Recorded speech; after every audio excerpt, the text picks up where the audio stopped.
मंडळाचे ते सभासद आहेत आणि हागणदारी मुक्तीवर टंबरेल म्हणून ते गीत सादर करणार आहे. धन्यवाद सर. तर आयुष्यातली पहिलीच कविता माझी, पहिलाच कवी सरला पहिलीच कविता. रिस्क थोडी जास्त आहे म्हणून सरांची माफी मागून मी थोडी प्रस्तावना तुमच्यासमोर सादर करतो.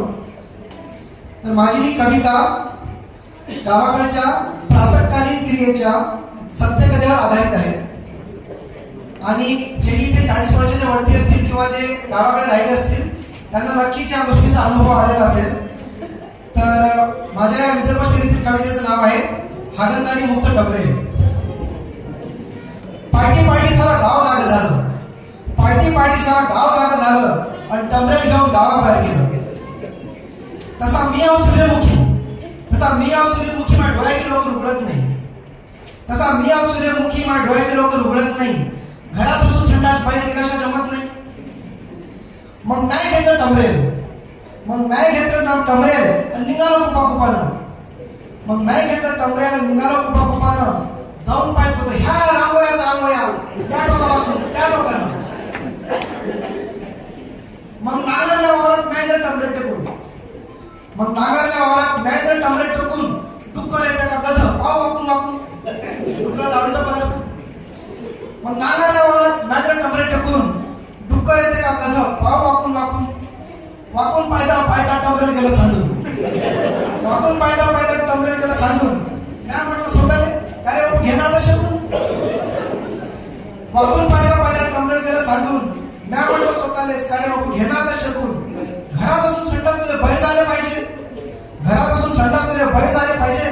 लेका तुला जनाची तर मनाची वाटायला पाहिजे.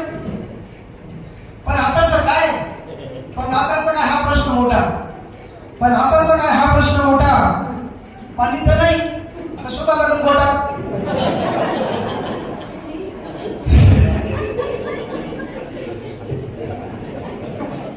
जसा तसा सापडला मला एक गोटा, जसा तसा सापडला मला एक गोटा.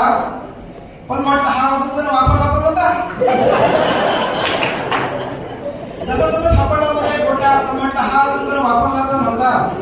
पटापट काम संपलं त्या डोळे झाकून, पटापट काम संपलं त्या डोळे झाकावा तर टंबरेल त्याला खतावर फेकून. मग जे जे दिसतील, मग जे जे दिसतील त्याच्या टंबरेला पाडले भोकं, मग जे जे दिसतील त्याच्या टंबरेला पाडले भोकं. हागणदारी मुक्तीसाठी जोडत गेलो होतो. गाडगेबाबा तुकडोजी महाराज गेले आहेत सांगून, गाडगेबाबा तुकडोजी महाराज गेले आहेत सांगून. गावात जर स्वच्छ नसेल तर राहायचा निरोगी कुठून. त्या दिवसापासून एकच निर्धार फक्त, त्या दिवसापासून एकच निर्धार फक्त. घराघरात टंबरेल झालं पाहिजे हागणदारी मुक्त, घराघरात टंबरेल झालं पाहिजे हागणदारी मुक्त.